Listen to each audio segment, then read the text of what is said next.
That's how he defends it. So the reason why I'm mentioning this, why did I explain all this? Because conservatives are not We have in it. mountains and beautiful national parks and amber waves of grain, etc. But the majority of Americans, 52% of them, live in places that look like this. Or this. Or this. I see nothing wrong with that. That looks awesome. This person is woke. There are no other streamers, only Turks. True. From Fresno to Newark and everywhere in between, the collective American experience is one of driving for miles and miles down concrete highways past strip malls, shopping centers, and acres of parking lots. These photos ugly as fuck. Wait, that's my town. Yeah, the irony, of course, is that every single photo that she showed could quite literally be pretty much every single city in the United States of America. And I mean every single one, including Los Angeles. Obviously, there are certain cultural landmarks and whatnot that that make up the culture and identity of one American city in the heartland versus another American city in a bi-coastal place. However, most of the cities literally have exactly this aesthetic. Now, this is my kind of content. I'm the king of finding what looks good in bad places. Yeah, this is like a GeoGuesser's wet dream. Photos could be anywhere in the United States. Is this Illinois? Is this Ohio? Is this Connecticut? Upstate New York? Who's to say? Day after day, year after year, the majority of Americans spend their time driving in their cars down highways that look like this. But it wasn't always like this, and it didn't have to be this way. Once an idyllic escape from the bustle of the city reserved only for the richest Americans, the suburbs became the symbol of upward mobility and the American dream. And thanks to lobbying, money, good PR, and you guessed it, a hell of a lot of racism, the American suburbs were slowly built into what you see today. Ugly spaces that make cars essential, walking impossible, and everyone miserable. This is why America is so freaking ugly. Roll the intro.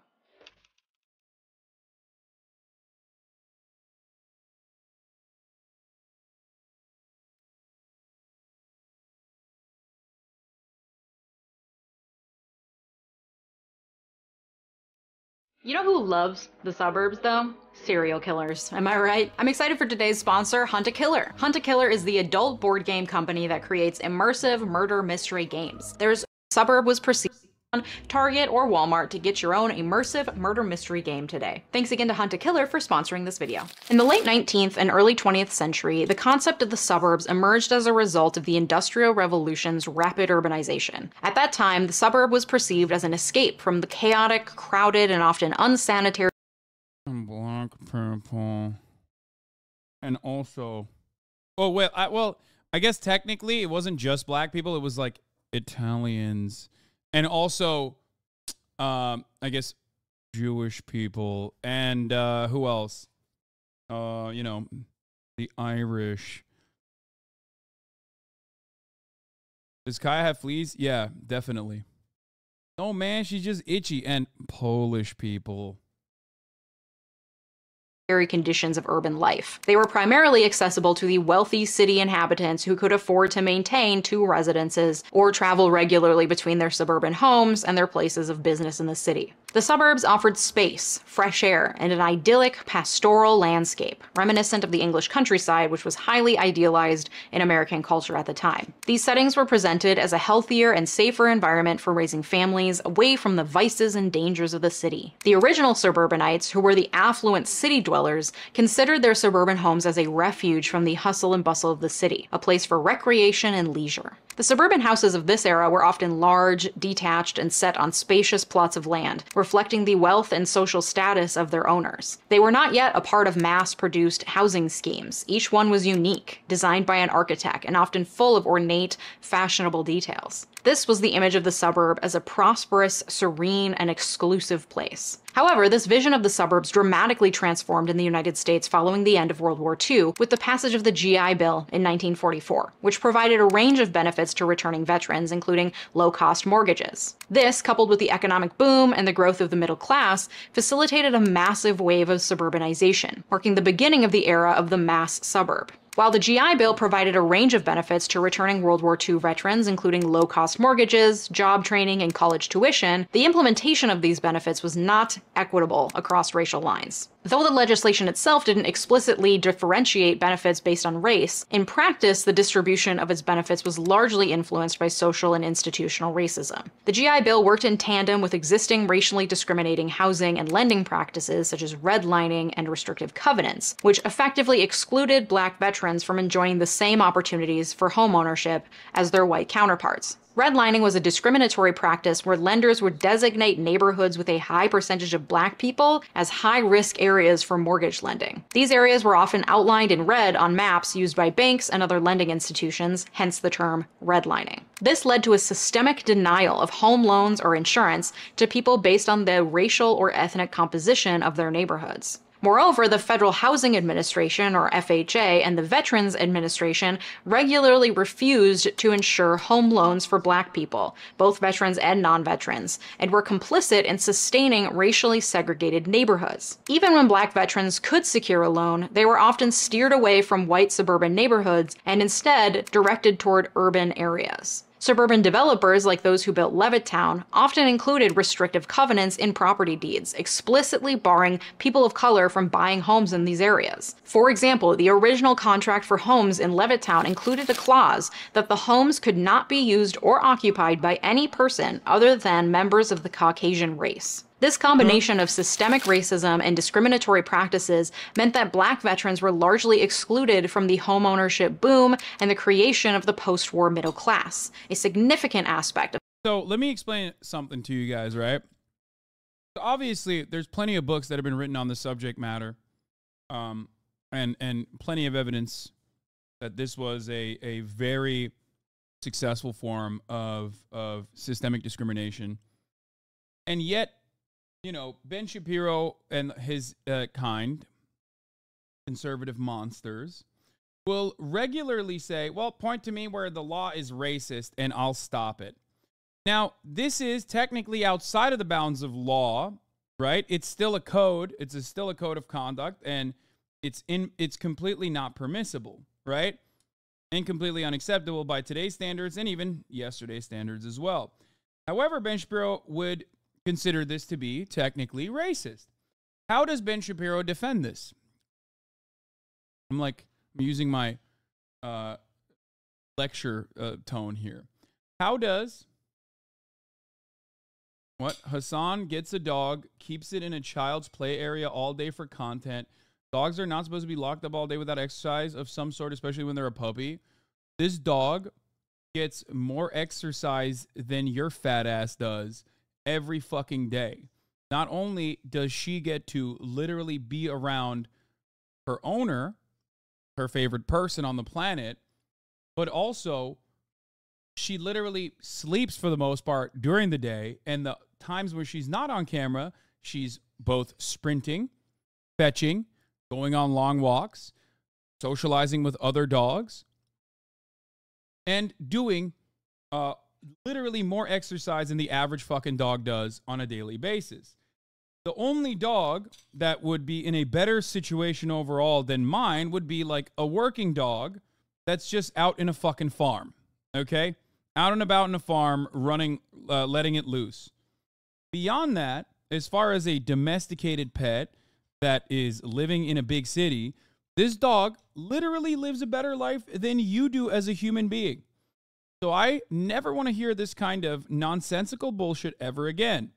Unless you are the type of person who thinks movies are real and have no object permanence and believe that in between the time period where I press the stop streaming button and then press the start streaming button, nothing happens on the planet. Nothing happens in my life. I am just a figment of your imagination, one that is so emotionally and intellectually stunted that you cannot comprehend a world outside of what you are seeing on camera.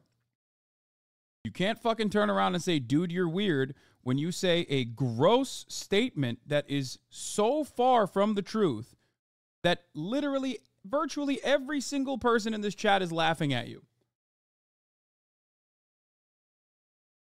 You can't turn around and go, dude, you're weird for giving me the dignity of a response like I'm a normal human being and not a mentally stunted baby. I'm weird because I take you seriously like you're a real human being. That is my oddity.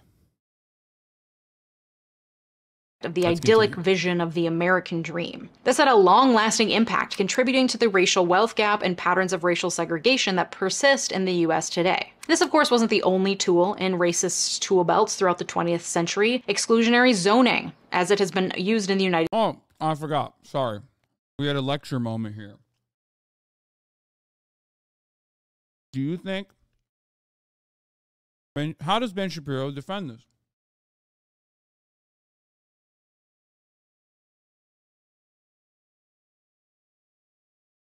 Flex those creative juices, chatters. Don't Google it. And explain it to me.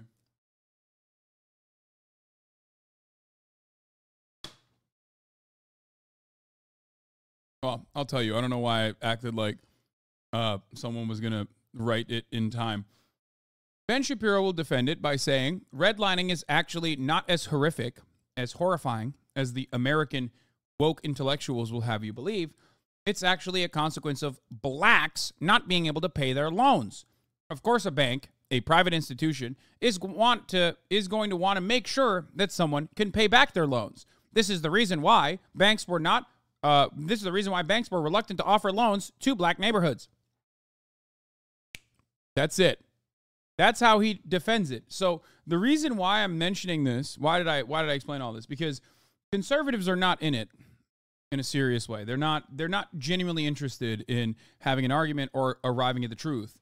They're simply interested in defending their reactionary position. And Ben Shapiro is very good at trying to defend a inherently reactionary, oftentimes very racist position with a little bit of intellectual patina. Okay?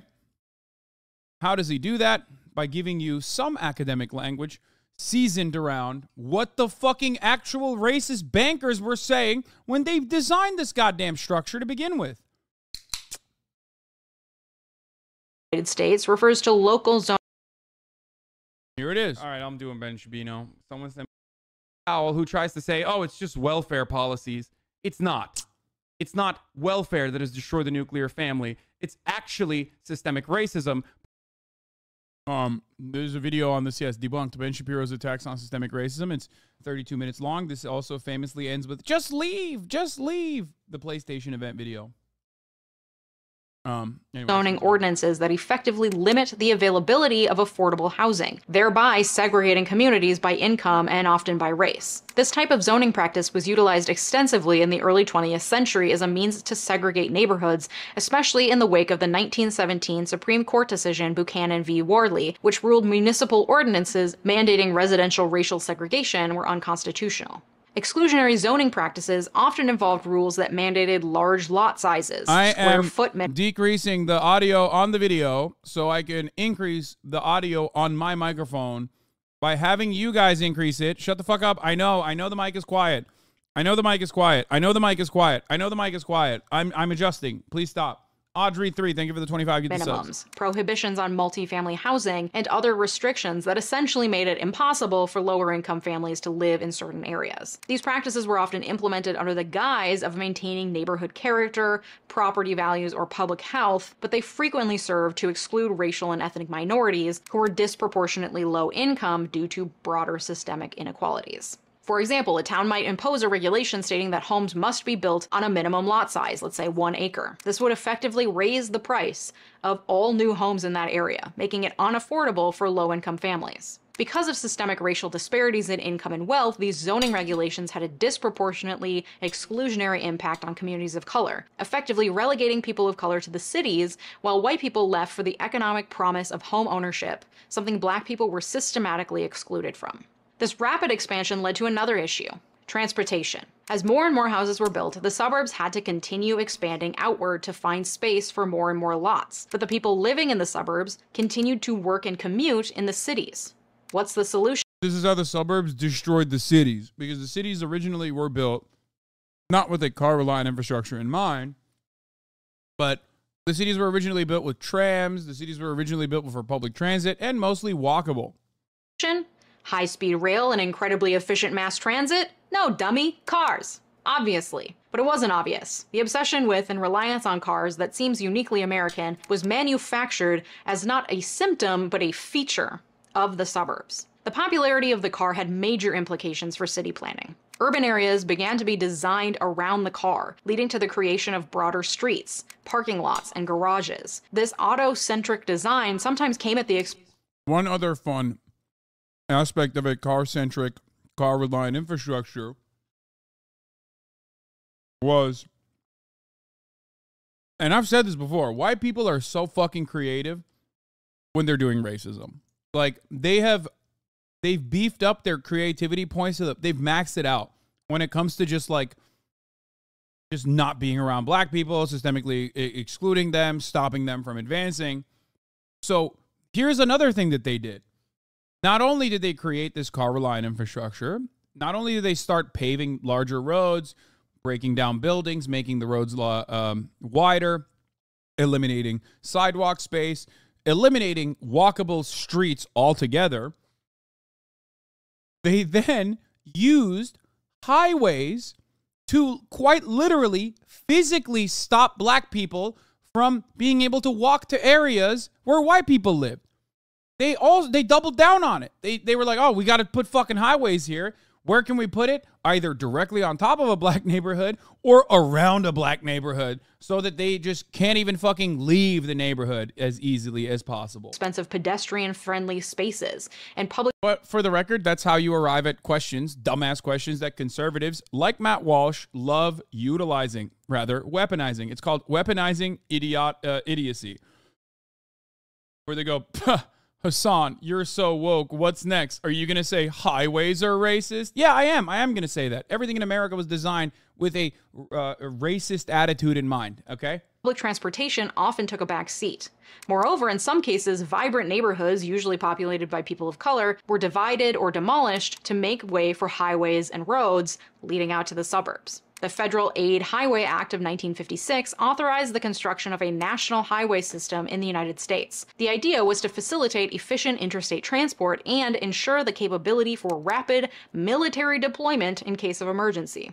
However, it also had a transformative effect on American society by further enabling suburbanization. These highways made it even easier for people to live in the suburbs and commute into the city, further contributing to the growth of suburbs. Additionally, as I said, highway construction often disproportionately affected minority communities. Urban highways were frequently routed through neighborhoods populated by racial and ethnic minorities, leading to displacement, community division, and other negative impacts. According to the Financial Times, broadly, U.S. transportation policy essentialized the automobile. Highways were considered the lubricant of efficiency by American political and business leaders, with other forms of transportation cast aside. Main streets throughout the country were turned over to cars, either with high-speed roadways or sprawling parking lots. Nimble streetcar networks were ripped up and replaced by slow-moving buses that joined the ever-growing traffic. What's that Italian guy's TikTok that was going viral on Twitter? Does anyone have that? Where it's like, he puts like fertilizer in a coffee and goes, oh, it's so much better than espresso. Someone had to have seen it. We are no, not attenzione, pickpocket. No. And when the streets became so clogged that buses couldn't complete their routes on time, people turned to buying their own cars, making the problem even worse. To further encourage the adoption of the car above all other forms of transportation, the auto industry actively demonized pedestrians, making fun of pedestrian victims of auto accidents and coining the term jaywalker from the term jay, used in the late 1800s to mean worthless, fourth-rate, a hick, or a dope. And walking in the suburbs is actively discouraged through city planning that completely removes sidewalks on purpose to remove the urban feel from the suburb that comes with pedestrians. Plus, homeowners didn't want to give up their precious yard space to a sidewalk. So not only does that make walking anywhere in a suburb more difficult, it also actively makes it more dangerous. Pedestrian crashes are more than twice as likely on roads with no sidewalks. What this led to was a massive shift from pedestrian-centric streets and city planning to streets clogged with cars, necessary because of the car-centric planning or lack of planning in the suburbs where workers lived. This in turn increased congestion and traffic, and therefore pollution, in the city centers that were often mostly populated by people of color who couldn't afford or were legally barred from moving out to the suburbs. And the footprint of American cities changed dramatically, from black communities being decimated by the building of highways through their neighborhoods, to entire city blocks bulldozed to make way for parking garages to hold the increasing number of suburban commuters. Not only do these sprawling suburbs require miles and miles of hideous highways flanked by strip malls with ever-growing parking lots, the cities themselves have gotten uglier, with unsafe highway overpasses dividing neighborhoods and parking ramps dominating the skyline. We are all trapped.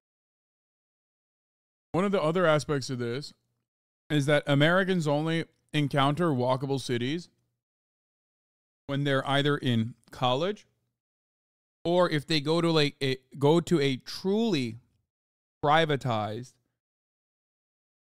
perfectly shielded area, like whether it's cruises, Disneyland, Disney World, or Las Vegas.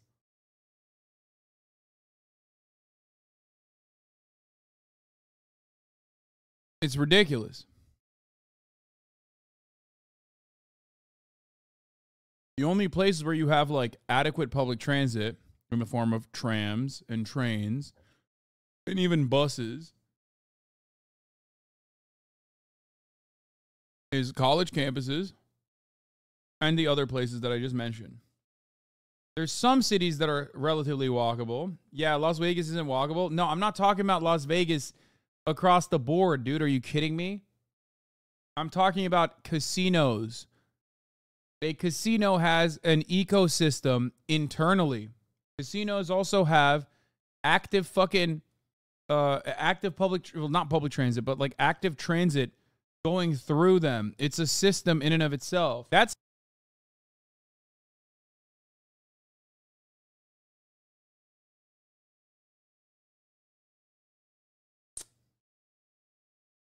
There are, of course, walkable cities in the United States of America. Philadelphia has a degree of walkability and good public transit. Boston has a degree of walkability and good, decent public transit. New York, obviously, is very walkable and has public transit. I wouldn't say it's even fucking decent. Let's be real. Parts of D.C., Chicago. There are places that have it. San Francisco is another one.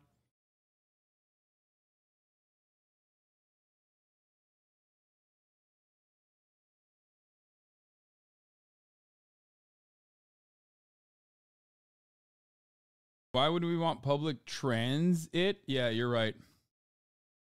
You're right. It means it's trans. Man, motherfuckers want to be arguing with you about everything. Yeah, it's really annoying. What do you mean? New York is more or less than decent? You think New York is better than decent? I don't think it's disgusting. I mean, New York public transit is always fucked up. It's fucked up in the summer because there's no like air conditioning or anything like that, and it smells awful. It's fucked up in the winter because it floods. It's always awful. Lines constantly fail.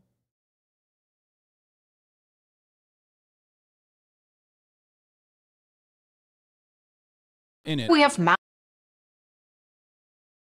all right.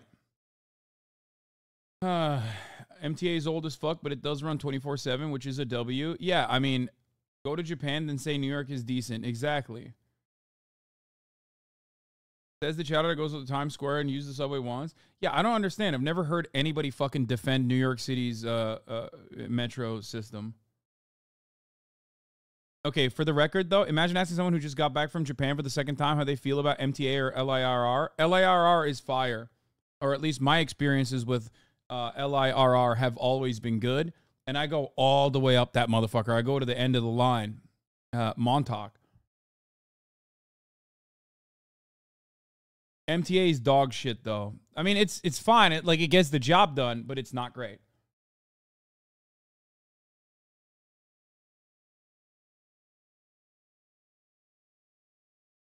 LIRR is dog shit.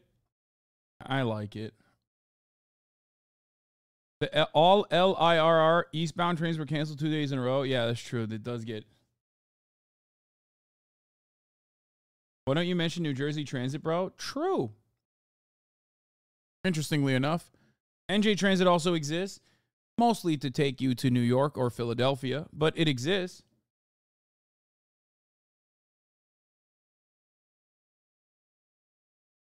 Pretty good. Useful. I used it my whole life.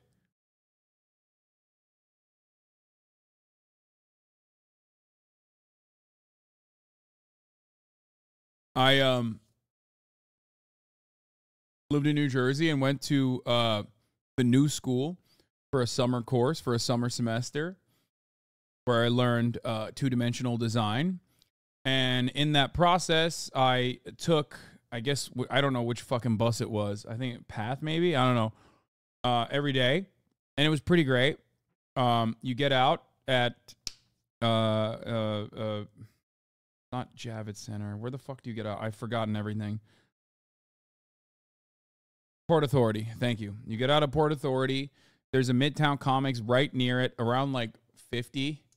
I don't know where it is, but I used to go there all the time after. And I would buy a comic book to read on the journey back to New Jersey. On the long journey back to New Jersey. 40th and 7th. Oh, that's where the Midtown Comics is. I thought it was the 50th. I was wrong. Well, yeah. That's for another day. Grab a dollar slice sometimes.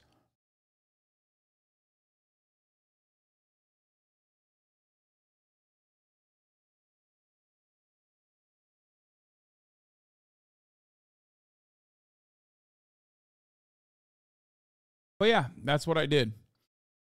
And it was great. I was young. I had so much fucking freedom.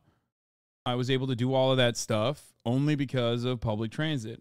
I would have never been able to do that if New York and New Jersey did not have any kind of public transit, and I would have to rely on a car somehow. Good public transit means your situation, your commute is better and easier when you don't have a car. That's how it fucking works. Awesome. All right, let's watch in this ugly hellscape that the auto industry built for us. And what's most insidious is the financials behind all of this. As the suburbs expanded, they needed more and more roads, highways, bridges, infrastructure to stay afloat. But because the nature of the suburb is spread out single-family housing as opposed to the densely packed city apartment dwelling, the suburbs have too few people to be able to fund this infrastructure. And so they have to keep expanding in order to fund themselves. And even then, they still can't fund themselves, and so they often rely on tax dollars from city dwellers to subsidize their suburban excesses. And who lives in the cities because of white flight? Oh yeah, people of color. When it comes to housing, people of color have been screwed over in literally every way imaginable.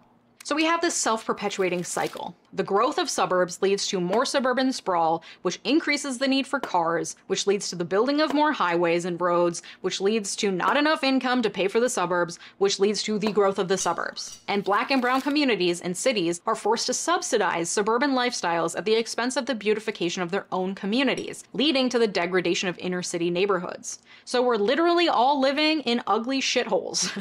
Well, almost all of us. According to an article from The Guardian, beautiful cities have 6 qualities. They're orderly, but not homogenous. Humans love organized complexity. They have visible life, streets full of people. Yeah, like Kowloon. I mean, I'm not even kidding. I do think Kowloon is kind of fire.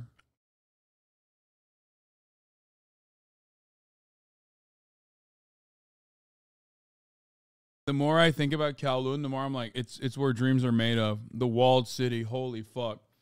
Concrete jungle, where dreams are made of. There's nothing you can't do. Unless at the top of the hour, there's a 3-minute ad break. You will not be able to avoid those ads unless you live in Kowloon, the walled city. I don't think I serve ads there. Or you could just subscribe for $5 or for free with a Twitch Prime by connecting your Amazon Prime account to your Twitch account, where you get 1 free Prime subscription a month. Use it on your favorite broadcaster. Hopefully that is me. Here is the 3-minute ad break now. and activity make cities beautiful instead of bleak. They're compact, not sprawling. They have orientation and mystery, the ability to both get lost and not get lost, which is achieved by a balance between small streets and big ones. They have appealing scale with an ideal building height of 5 stories. When we adhere to this sort of guidance, we get dense and medium-rise cities like Berlin and Amsterdam. And they're uniquely local, embracing the unique characteristics of the place. This accurately describes many cities in Europe, which is why so many of us flock there for vacations to gawk, because we literally can't imagine living in a place so aesthetically pleasing. But it also accurately describes the richest, most gentrified areas in our American cities, minus the uniquely local part, because they all kind of look the same. I'm talking former warehouses, often around 5 stories tall, turned into beautiful lofts, lots of small local boutiques, adequate public transport. I fucking hate this shit so much. What are they called? Is it 5+1s or whatever? I see that. This is my most NIMBY take. I'm sorry. This is my most fucking NIMBY take, dude.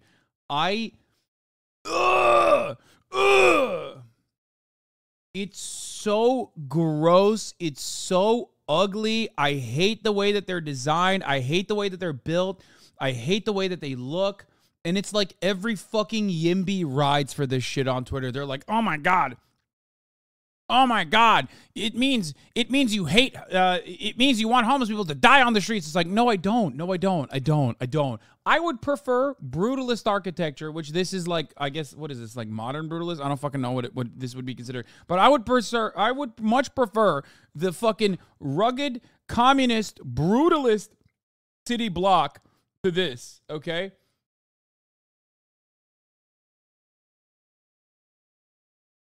And I hate brutalist architecture.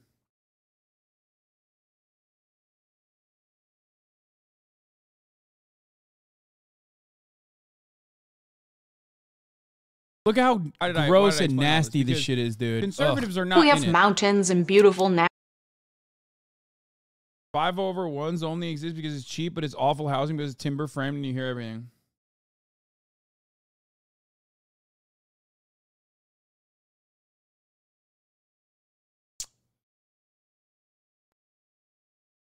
former warehouses, often around 5 stories tall, turned into beautiful lofts, lots of small local boutiques, adequate public transportation, small alleys and large roads, and visible life. I'm thinking the North Loop here in Minneapolis, or Back Bay or South End in Boston where I went to law school. You know, places where mostly only upper-class white people can afford to live. She's talking about New Culver City right now. What Culver City's been like turned into, basically what they're trying to turn Culver City into. Obviously Sony has been there for, you know, decades, so they got a lot of tax dollars. And now if you look at Culver City, back when I first moved to Los Angeles 10 fucking years ago and started working in Culver City in a studio, it was very different. It was very different than what it is now. So many fucking parts of Culver City is just exactly that. Because of course. But like I said at the beginning, it didn't have to be like this. And there are people working to undo the last century's work of uglifying our entire country. Cities like Minneapolis, where I live, as well as Los Angeles and the state of Oregon, have started changing regulations around single-family homes to allow for greater density and less reliance on cars, such as allowing for the addition of accessory dwelling units to existing houses, and removing requirements for certain numbers of parking spaces for every unit or bedroom in apartments in cities where inhabitants are the least likely to own a car. And across the country, ballot initiatives are being introduced related to repealing or adjusting zoning rules that unnecessarily bar the creation of more affordable and more dense housing where it is desperately needed. At the same time, there's been an increased call for focusing on the walkability of cities, both in urban areas as well as suburban areas. This involves wider pedestrian-centric sidewalks, investment in mass transportation infrastructure, and increased green spaces, which should be implemented equitably, with a special focus on lower-income neighborhoods in cities where the suburbs have historically drained the funds away from those inner-city neighborhoods. On the federal level, in 2015, the Obama administration passed the Affirmatively Furthering Fair Housing Rule, or AFFH rule, which required cities, counties, states, and public housing agencies receiving money from the Department of Housing and Urban Development, or HUD, to create plans that take meaningful action to overcome historic patterns of segregation, promote fair housing choice, and foster inclusive communities that are free from discrimination. But then, of course, the Trump administration rescinded the rule, and then... Okay, let's be real. I don't know. I don't know enough about this, but given Obama's performance, I doubt that this was already like a successful of an initiative. I can't speak for Obama's direct performance in this regard, or the HUD under Obama, but I can speak to what I have seen in that time frame, and it never really was. They rarely ever addressed any of the racial wrongs. And Biden issued an executive order telling HUD to examine the effects of repealing the rule. But whether the AFFH would have really made a huge, as it didn't require cities to actually prove they were doing anything, they just had to show a strategy or plan and then get federal dollars. So not only is it questionable the efficacy of a federal law aimed at righting the wrongs caused by suburbanization over the last century, it will also always be stalled because of the predictable pendulum swing of politics and political opinions at the federal level. So ultimately, the monumental task of fixing a century of hideous city planning wrought by the expansion of the suburbs, supported by federal bills and extensive auto industry lobbying, falls into the hands of states and localities. But trends are changing. Demand for large lot suburban sprawl is down, and some experts estimate that most of the demand for new housing between now and 2040 will be for attached homes and small lot homes, because largely people want what the cities have, i.e., things to do. Anything to do at all, but they can't afford city prices. And the things that make cities particularly walkable can be translated to a suburban setting with the right city planning. According to Project Drawdown's Walkable Cities Solutions, the factors that make cities and neighborhoods most walkable include density of homes, workplaces, and other spaces, wide, well-lit, tree-lined sidewalks and walkways, safe and direct pedestrian crossings, and connectivity with mass transit. This can be applied to the suburbs as well. You know, everything that is not a suburb. Well, think Stars Hollow from Gilmore Girls, a designated downtown area that isn't monopolized by parking garages, where shops, workplaces, restaurants, artist studios, and more are concentrated in a central location. Springfield. Again, interestingly enough, so much Americana, so much of American culture in television and movies have featured this idyllic this incredible like suburban paradise that's a suburb, but it also has like a downtown area. Springfield was like this as well. Fuck it, the Family Guy. Even didn't Family Guy have a downtown area as well in Rhode Island? And the houses around them are on small lots, including some multi-family housing above the shops. So there's a lot of people living, working, and shopping nearby, aka density. The sidewalks are wide and well lit year-round, lined with trees and location-specific greenery. Pedestrians never have to cross more than 2 lanes of traffic. Well, I mean, obviously it's a fucking Hollywood lot, by the way, Chad. I'm not saying, but you know, it's what they choose to present as this like ideal living circumstance, like this ideal mode of existence, and yet it never manifests itself in our real lives. To get around the town, and it's centered around a town square with green space. This layout creates easy community building, as it is rife with third spaces, that is, spaces outside of home and work where people can meet and form community, spaces that are dramatically lacking in the United States today. The only thing missing from the Stars Hollow scenario is connection to easy mass transit, like a commuter rail line, though the East Coast is slightly better at that than the rest of the country. Oh, and also Black people. Black people and low-income people are also missing from this scenario. Because this idyllic picture I just painted for you in the few localities where it does exist in America is largely designated for rich white people, a remnant of legally enforced racism that barred Black people from ever getting a foot in the door when suburbia was coming up, despite the fact that the expansion of suburbia actively decimated their communities through highway reconstruction and rerouted their tax dollars into building the hideous suburban infrastructure that we all live with today. So I wanted to end this video on a positive note, as I so infrequently do, by highlighting the work that is being done to center Black communities and Black lives in city planning and urban development. Black Space is a collective of 200 Black designers. This is an incredible YouTube video. Fuck. Oh my god, mask off for me. What? University towns kind of support with this, with all the students supporting this type of setup, but also crushing it with the university infrastructure. Bro, OMG, mask off for me with my last comment based on higher education demographics. What are you talking about? Black people are you know, they're represented in higher education demographics. It's actually mask off for you to assume that Black people don't go to college. I'm confused by what you're saying. Why does she think she can speak for all Blacks, though?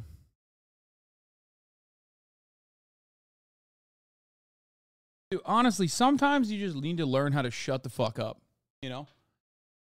Here's a good thing to try, okay? Try shutting the fuck up.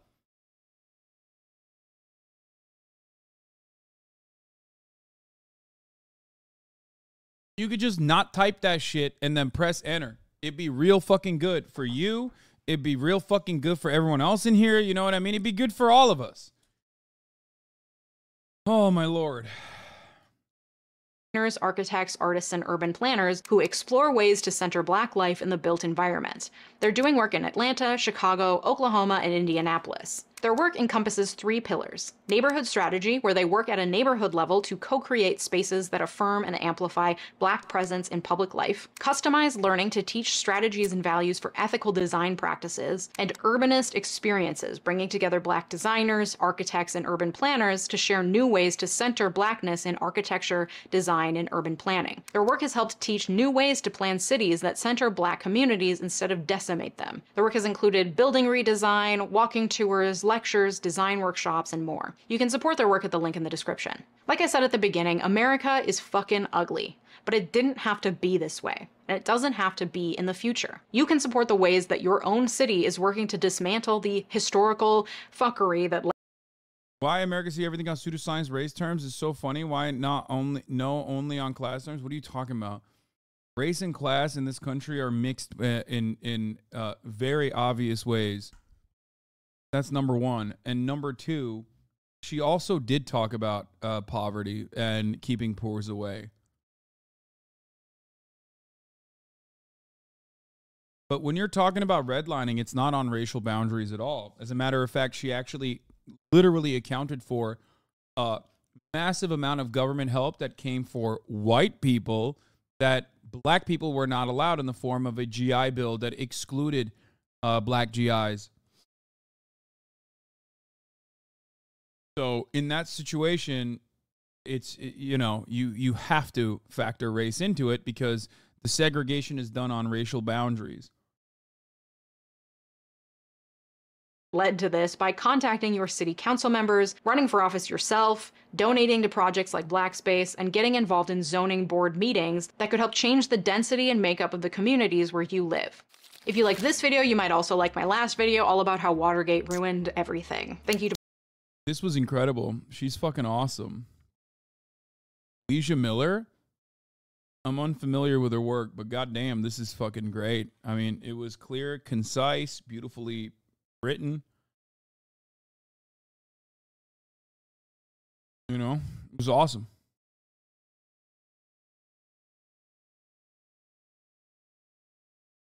I like it. Why are you avoiding this, Hasan? Too embarrassed of your history? What is this? Yeah, I have it right here. I know. I have it right here. We will watch in a little bit. Oh, the man who went viral after a dress bought for his wedding broke the internet has appeared at the High Court in Glasgow, charged with the alleged attempted murder of his wife. He tried to kill his, like, weirdly colored dress-wearing wife. That's it. I don't really care about that beyond that. Oh, complex fast fashion retailer Shein is facing allegations of criminal activity in a RICO suit I don't know how the fuck these guys are just using RICO for everything. The American criminal justice system is just like, they're just popping off with RICOs for everything.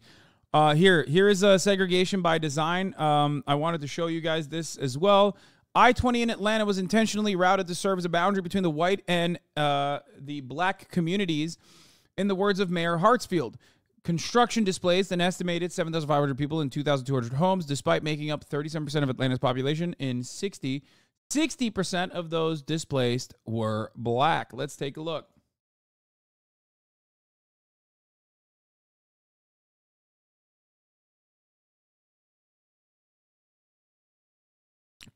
I mean, you have no use for that green space anyway. You know what I mean? Eminent domain time, baby.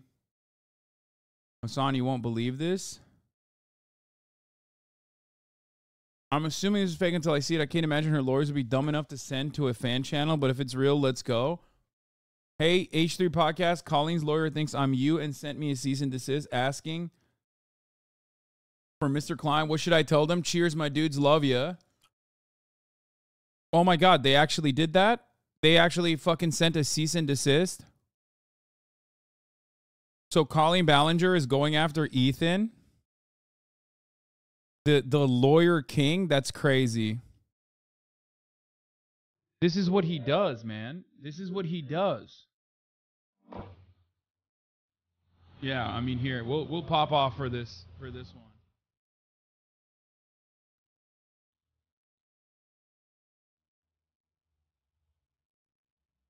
This is incredible. Ethan is the one guy you don't want to fucking sue on YouTube, man. He's the one guy you don't want to sue on YouTube. He'll fucking do it. He loves it. Allahu Allah, protect me and guide me. Oh, love and mercy. Ya Allah, don't deprive me from beholding your beauty.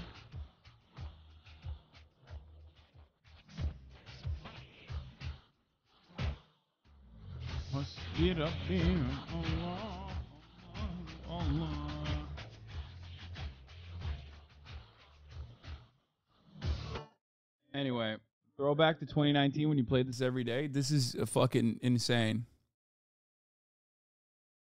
Oh. That means Toxic Gossip Train might be mentioned in a lawsuit in court. Oh, that means it absolutely will. At least go until the Turkish part? No.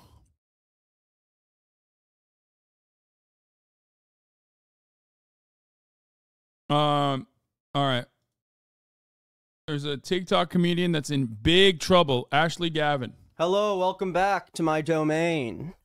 It's Monday. We're going to be talking about some drama. It's tea time. Things got pretty serious this week.